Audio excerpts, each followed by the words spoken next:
What was the most, say, exciting thing that you found while you were exploring a cave? A passage or a connection or anything like that? What would you say is your most exciting thing you ever found? Probably making the connection between Flint Ridge and Morrison Cave. Really? Yeah. We didn't even know it. Well, yeah, we did. Well, we didn't know we'd done it until we did it from the other side. We went into Proctor with Don Coombs and Sherry, and we got to this place where we recognized that somebody had been there before, and I didn't want to mention it because somebody had taken a poop in one of the puddles, and so we climbed up this huge breakdown pile and got to a place that Don recognized, and I recognized also because I had been in there from the other direction, and we made a connection between two caves, and it was that cave that allowed the connection between Flint Ridge or rather the Mammoth Cave system, and Rumpel Cave. So anyway, that was probably the most exciting thing that we ever did. Unexpected. It was kind of exciting. There were many times that we were even more excited. But we don't do scary or exciting things. We don't do terribly exciting things. Oh, how about Brush Creek? Ooh. Big Brush Creek in Utah is a huge cave, and it's very, very cold. It's got ice in the entrance year-round. And we were traveling through the area, and we saw Brush Creek on the map. And we thought, this must be where Brush Creek Cave is. I always wanted to go there. This was young. When we were young, we were still 30. No, this is before we were 30. Wow. We'd just been married. And so we thought we'd track it down. And so we went in there, and it was pretty exciting. So I thought, let's map it as practice for when we really need to know how to do this. I'd done a lot of mapping before, but Peg hadn't, and we hadn't done it with a tripod and Brunton compass before. So we mapped a large part of the cave and came to places where it would be going down into pits and things like that using rope and swimming across pools with water at close to freezing. And that was probably the most serious caving we've done. Yeah, camping out and things like that. Yeah. It was actually looking at it in retrospective, it was a silly thing to do. But we did it anyway, and we survived. You're sure you didn't die? And maybe we did, where this is all just sort of the aftermath. Yeah. Have you had any of your students go on to become significant cavers? Significant. Yeah. There have been some who were significant, but I'd say none that you would recognize, none that the NSF would say, oh my goodness, you taught him. Was there anybody?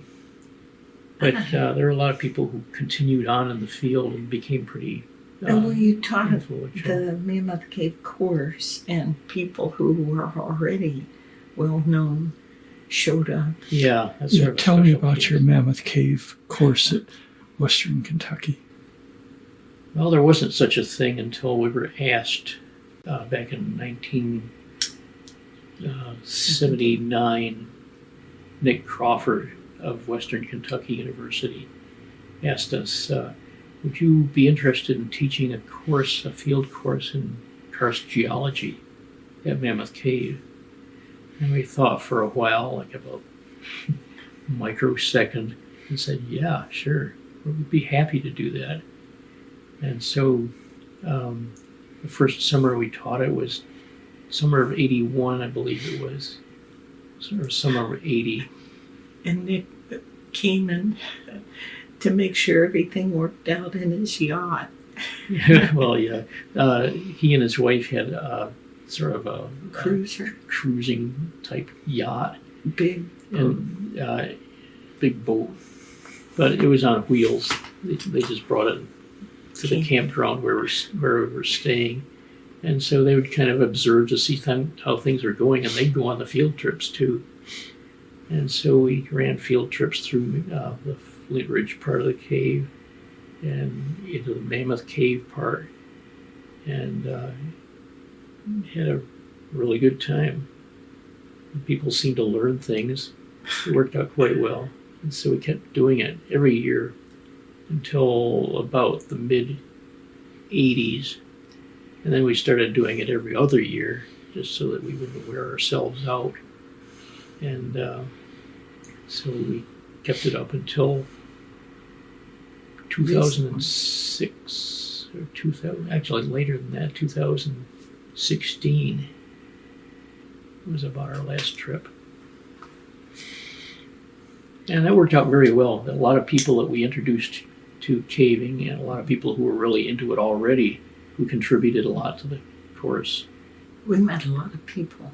Yeah, so that was great. The Brazilians were coming. Yeah, a lot of people from Brazil. They were great. Interesting. Why'd you get people from Brazil? Well, there was one person Augusto. who came up to take the course, Augusto Aller, and he decided to go to Western Kentucky University as a result of that. And so he having roots in Brazil and Kentucky, automatically brought people in from Kentucky. He also, does he run, I suppose it's his institute? Yeah, he helps run an institute in Brazil. I don't have any specifics there. Because it's an economical thing in Brazil. There are iron mines associated. So knowing about mining and so forth is a big thing. Yeah. Oh, I guess the fact that accidents can happen, that got to be the end. End of our teaching? Yeah. Well, it's just too much. We were always concerned about people getting hurt. It happened. It did happen. Somebody did get hit or he fell and cut his face a little bit. He was okay. But just that one fall was one that shouldn't have happened. But it was just, it happened, and it was inevitable that somebody would get hurt sometime or other. And so that was kind of a warning message. We're getting older. Except we weren't that old when it happened. No, but at the end. What do you have on your list there, Art? Let's go over your list. See what do you have on your list. What kind of notes did you make? You're a note person. This is just he has miles of things. I just jotted down some of the things that. Art, tell them about your early school trips. Okay. That's exciting. Yeah. You said it was terribly muddy. Oh, yes. But see, that just goes on and on. I was trying to write down only the things that were significant. And of course, at the beginning, everything was significant, but pretty soon I would jot down only about one item per month, if that. This is impressive. Well, there are thousands of trips there, and when we go caving, we don't want to have surprises, and we're pretty methodical and careful. Yeah. So it's not terribly exciting. Well, most of the caving we do is just the two of us, and so this can get kind of dangerous, and we recognize that right from the beginning. And so going on a trip involves being extremely cautious, knowing exactly what we're going to do, and having somebody that knows where we are, how to get there, and who to call if there's a rescue involved. And we find that together we're more cautious and less liable to have any problems than if we have a group with us. Oh, yeah, by far. Because you're worried about the other people. Was underlined in 1977. Easy out. Bill Steele sat down next to us at an NSS convention in 1977, and he said, "What are you doing this summer, Art and Peg?" He said, "Well, we don't really know." He says, "Do you want to go to Montana?" I thought, sure, let's go to Montana, because we were familiar with Montana and liked it a lot. And we knew Bill Steele for quite a while before that. And he was part of a team going to Silvertip, Montana. And we'd never heard of Silvertip, but we thought, okay, who's going along with you? And he gave us a list of people, most of whom we didn't know, but some of whom we did. And we said, sure, let's go. We were quite interested because this was the first summer in a long time where we had the summer free and had no plans. We just decided this is going to be a summer when we just follow our instincts and go wherever chance brings us.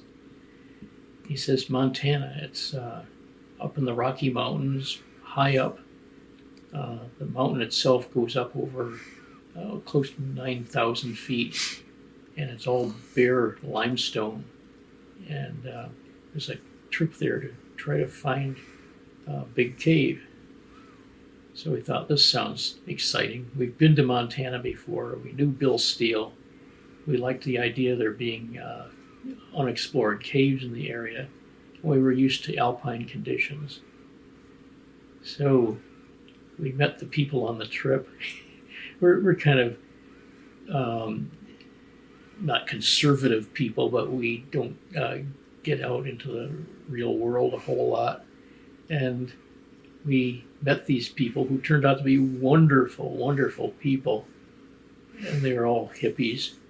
And they were smoking weed and that sort of thing. And we don't do any of that sort of thing unless somebody's with us that wants us to.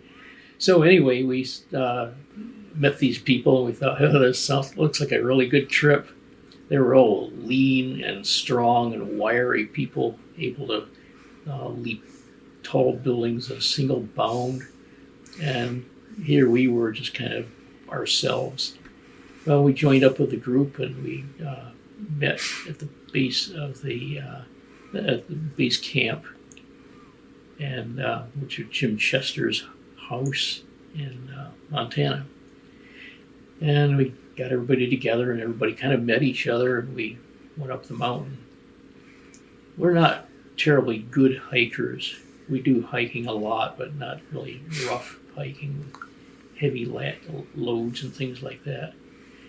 But we're going to be spending about 3 weeks there.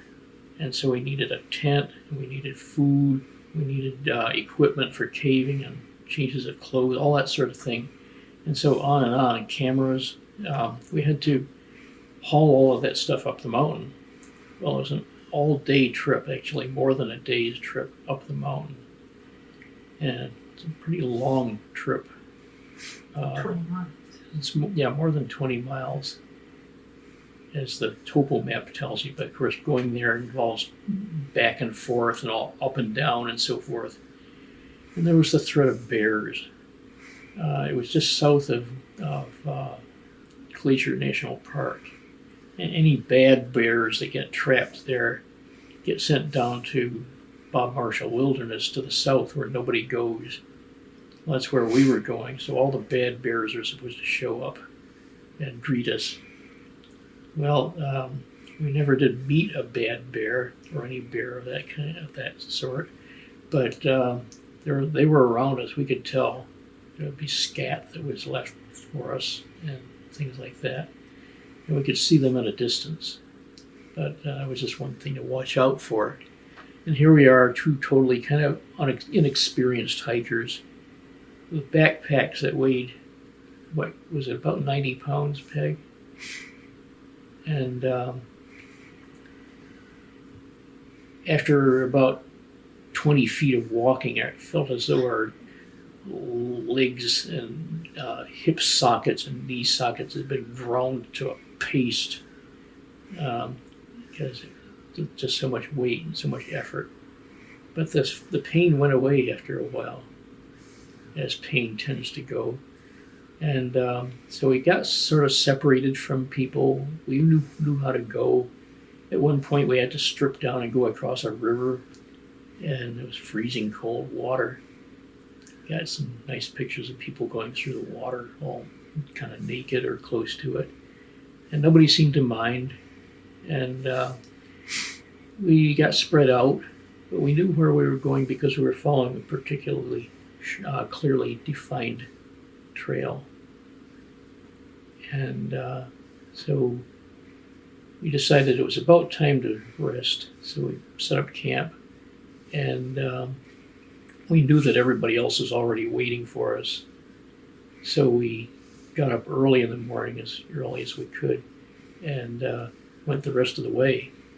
We got up to the camp. There was only one person there, and that was Jim Chester, who knew the area like the back of his hand, and it was in terrific shape. We were the only other people that made it in that time. And as the day went on, people would straggle in, and we ended up staying there for 3 weeks. We got to be terrifically good friends. We did a lot of initial exploration of caves. That's fun. In fact, none of the caves had been explored before the group had gone up there. That's fun. So we were not the first group, because the group itself had been there several times before. But there were a lot of caves that were virgin. Our very first cave was one that was run by one of the leaders of the group. And so we were just dropping into unexplored caves left and right, and camping there with this terrific view looking down the valley, and so forth. Well, this trip that I'm trying to describe here, which didn't take place until about our third time up there. Easy out. It's easy to get out of. It's a very difficult cave, and this is an easy way to get out of the cave. Well, it was on a later trip when Peg and I were thinking, we're going to be leaving pretty soon. What are we going to do as kind of a grand finale? And we'd been shown this cave called Easy Out, which led to a pit along a fault. And there were some nice pictures in there that could be taken. So I thought, well, let's do that, Peg. And so we went in there, just the two of us, and got down to the rift, which was the main passage. And we saw this pit ahead of us. I said, let me test this ledge. So I put my weight on the ledge, and the ledge crumbled. I knew it probably would, so I was hanging onto something, but this whole ledge kind of goes crumble, and you hear this 40-second delay. Not really, but it seemed like it. Then boom, down below. I thought, well, this doesn't look good. Let's tie into this rope that they've left here. So we tied into this hand line and went across this fairly deep pit to the other side. And there was another pit, and so I went across that. And we needed to ferry our equipment across the pit using a rope that we'd brought along with us. And so I say, okay, Peg, I've got my end of the line. Take a knot, make a knot in the middle of the rope, and tie our pack to it. So she lets it out, and I'm pulling the rope in. Pull the rope in, and there's nothing on the rope. And then boom, all our equipment had fallen to the floor. And I said curses and a few other things. And we were running out of light. So I crossed back over the pits and said, okay, Peg, wait here. I'm going to get another rope, because the rope we had with us wasn't long enough to reach the bottom of the pit. So I ran up to the base camp, and there were people puffing on weed and so forth. And nobody was in any shape to help. I didn't want anybody helping because it would have been embarrassing. So I came running back again. Peg was still in the cave. I could see the reflection of her glasses in my light. And one of the things I had to get was more carbide to make our lamps work. And so I went back across the pit and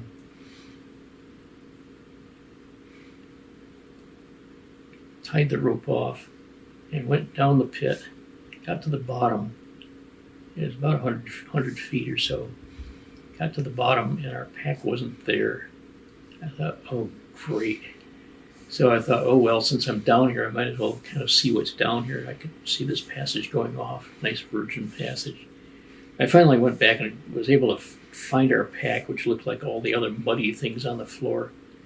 And I got back up again by prusicking up to the top, using prusik knots. And said, okay, Peg, I'm coming back. And Peg didn't want to come across. I thought, let's just get out of here. And so we went back up to the entrance, and it was a long climb up to the entrance. And I said, wait a minute, we got to get a picture of some kind here. So I took a picture. Turned out the picture didn't turn out at all anyway, so that was a loss. And so we went out of the cave, and the entrance was filled with snow. And climbing out of the cave, this big cascade of snow comes down and just about covers us with snow, and we're freezing and shivering and so forth. And so we get out, and the name of the cave was Easy Out. And so we were in a cave and we made it out. But the sunset. It was a beautiful, beautiful sunset. Right in the entrance. So going from despair to relief, a nice sunset like that. And that was our last trip to the cave that summer. So the Easy Out trip was the one that stands in our memories.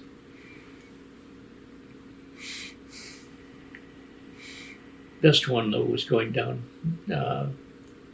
into the main Silvertip system and swimming through freezing water and mapping this endless cave that finally ended up in a big breakdown. We knew where the breakdown was because we could plot the map and see where it was on the surface. There was a spring, and we measured what the temperature was. And the temperature was 1 degree Fahrenheit, or no, 1 degree Celsius, sorry. It was the ice, 1 degree Celsius, I mean, just above freezing. And we had been in there with wetsuits, but we were pretty chilly. So nothing terribly exciting, nothing death-defying.